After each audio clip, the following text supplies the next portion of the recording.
Okay.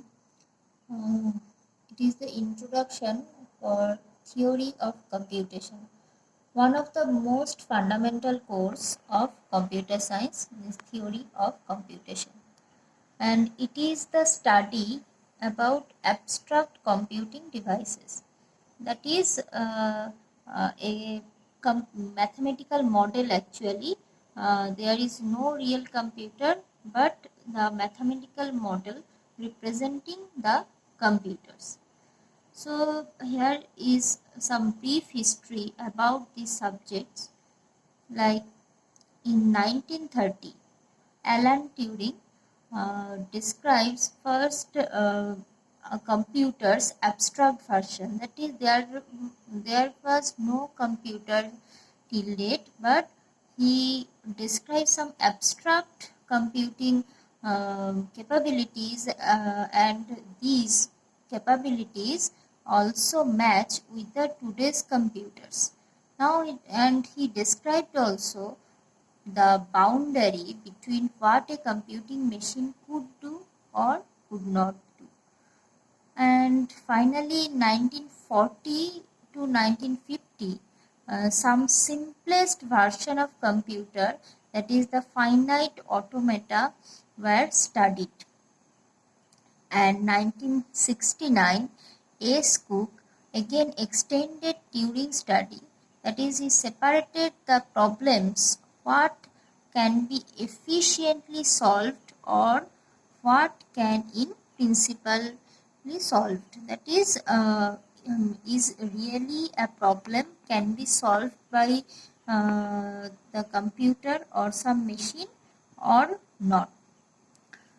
So it was the brief introduction about this subject, and the main references, that is the books I will follow throughout the course. These are two references. First of all, Theory of Computer Science by Mishra and Chandrasekharan, and number two is Introduction to Automata Theory, Languages and Computation by Hopcroft, Motwani and Ullman. Now let's take some examples.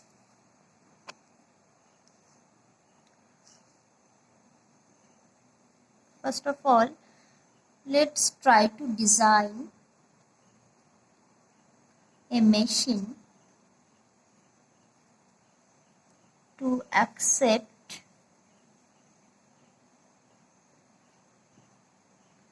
binary strings.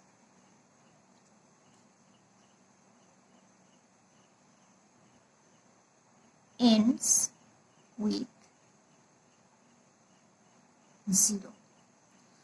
Let's now we want to design a machine which accepts some binary strings which are ends with 0, like 10010. This should be accepted by this machine. But if this is your string, then this string should not be accepted by your machine. But we human being, we just by seeing these strings, we obviously know that which number or which string can be accepted by this logic. But a machine, that is a mechanical device, some process we need to perform this operation, and this process is like scanning. Some read head, that is this read head will read each and every hour these these symbols, and finally at the end symbol, this machine will check either it is 0 or not, and by this checking, this machine accept the string or reject the strings. Let's take another example. We can design such machine which accepts all valid Java code.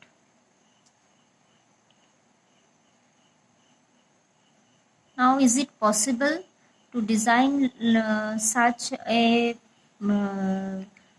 machine? And the answer is obviously yes, because the example is compiler.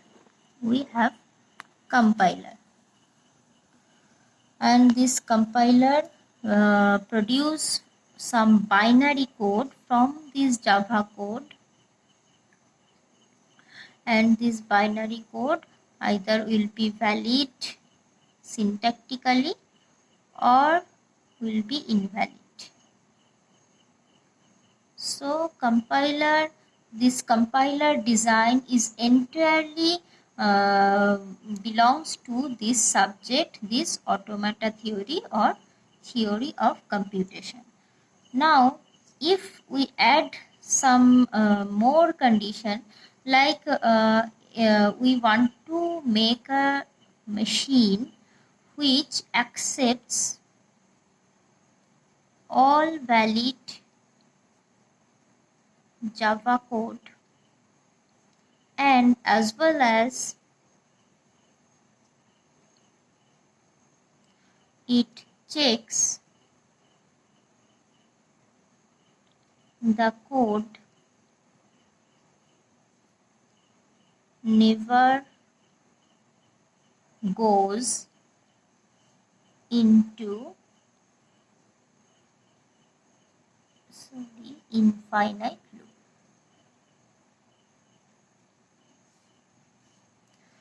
Now, this part we already know that can be reproduced by a machine, that is it is a mechanical part. But if we try to design this part, that is if our code produce any infinite loop or something, then the answer is no. This is not possible by a machine to uh, uh, to check that this code can be can be result in a infinite loop. So this is a barrier, or this is the boundary which problems can be solved by a machine or computer, and which problems cannot be solved by some machine or computer. So we just design a block diagram like, if it is our computer or machine and we give it some input, then this machine take this input and produce some yes, it is accepted or can be answered by this machine, or no, this problem or this input cannot be solved by this machine. So okay, let's draw a figure. FSM. The FSM is our very basic part of our computer, or simplest version of machine. This FSM actually means finite state machine. This is the simplest level of computation. This is simplest level of computation, and point 2 is it consists very small amount of memory.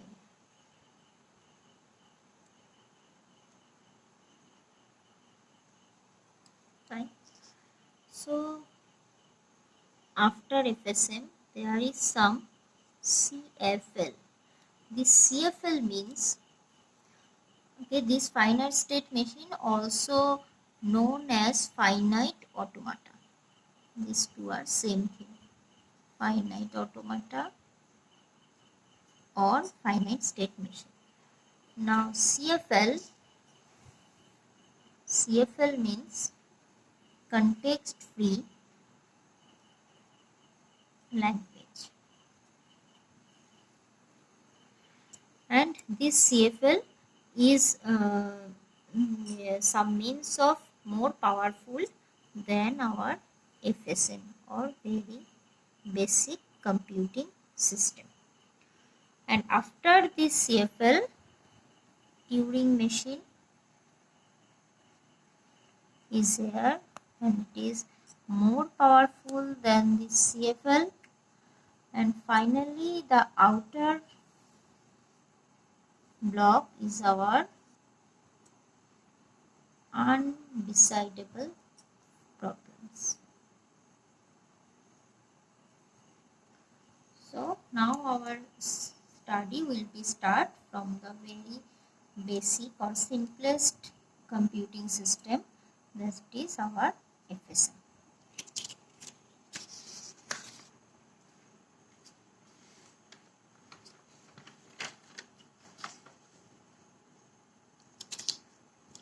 Now to start FSM, we need to know some basic things, very basic things of this subject. First of all, symbols. What are the symbols? These symbols can be represented like A, B, C or 0, 1, like this. 2, 3, these are also possible. And next thing is alphabet. What are those alphabet? The symbol denoted, this alphabet denoted by the summation or sigma symbol, and this means collection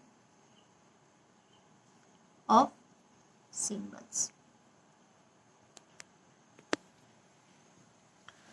Like examples, A, B or D, E, F or 0, 1, 2, like this. So if a machine use some A, B, C, then the alphabet for this machine can be said as A, B, C within these curly braces. Now next thing is string. What mean by this string? String means sequence of symbols. Okay, so examples are like A, B, C, A, B, B, A or 0, 1, 1, 0. These all are known as strings. And finally, language. This language can be said as set of strings.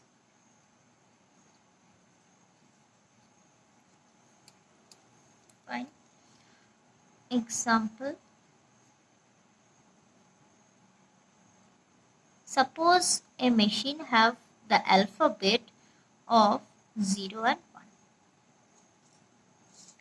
And this is saying this a language, language L1 which accepts set of all strings of length 2. That is, L1 is set of all strings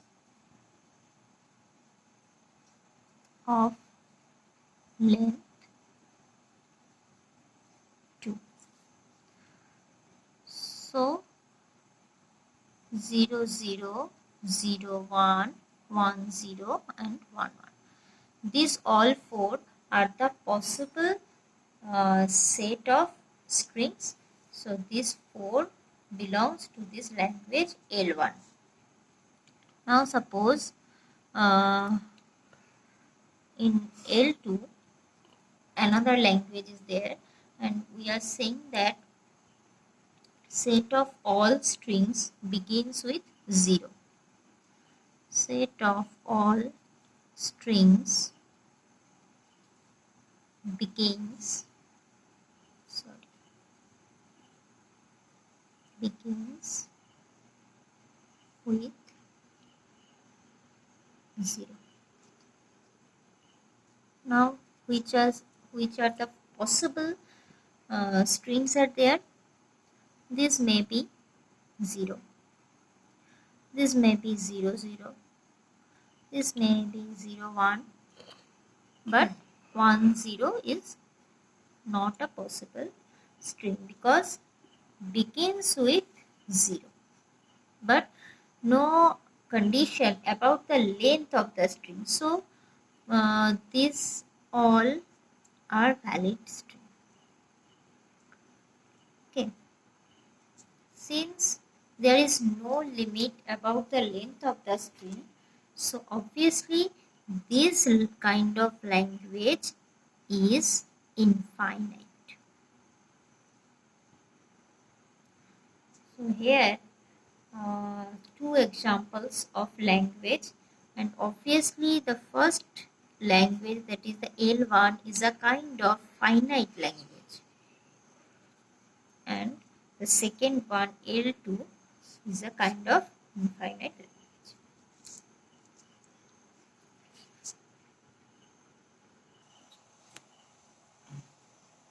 Okay.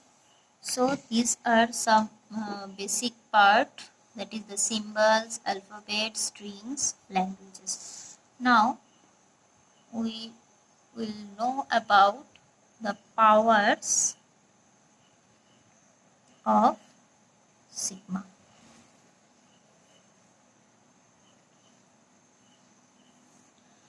Examples.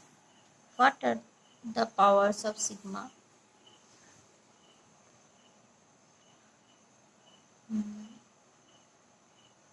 Suppose sigma to the power 0. This means set of all strings of length 0.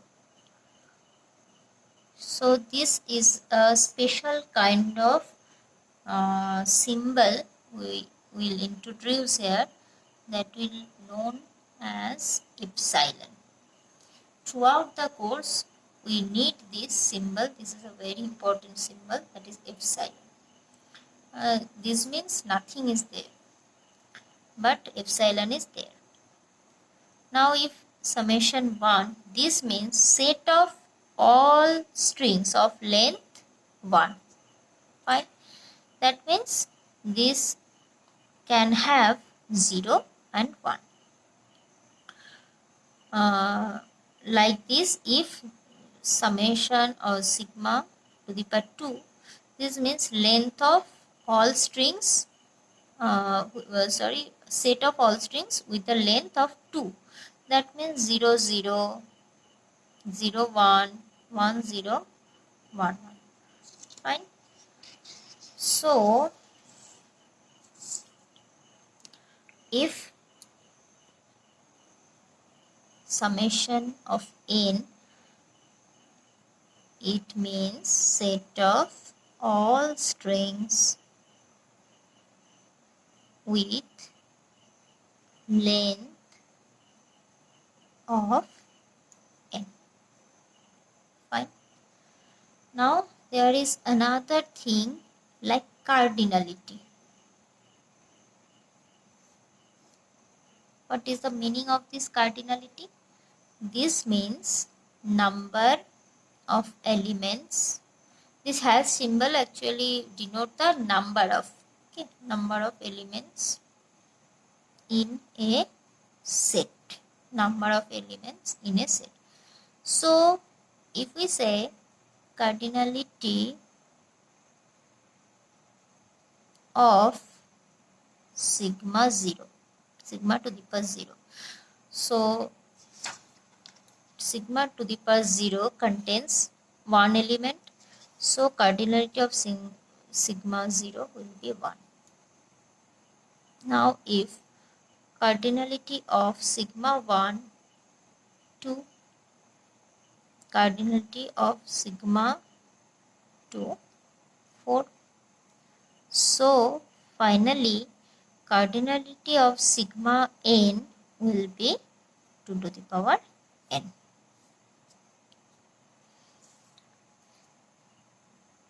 Fine. From this we can derive something, that is sigma star. What this star means? Star means everything is there, that is sigma 0 union with sigma 1 union with sigma 2 repeat 2 union of everything. So if in the next step we write this epsilon union with 0 1 set like this, so we can say sigma star is a set of all possible strings of all lengths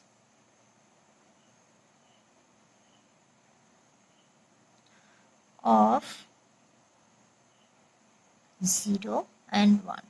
That means if 0 and 1, this set is our alphabet, then the sigma star on this will consist of all possible strings, and this will be, therefore the sigma star obviously an infinite set. Infinite set. So now I think that's about the symbol, alphabet. These are some means of in understanding level. So these are the prerequisite informations we need for the next lecture, and in the next lecture we will introduce from our machine, and we will start from the FSM.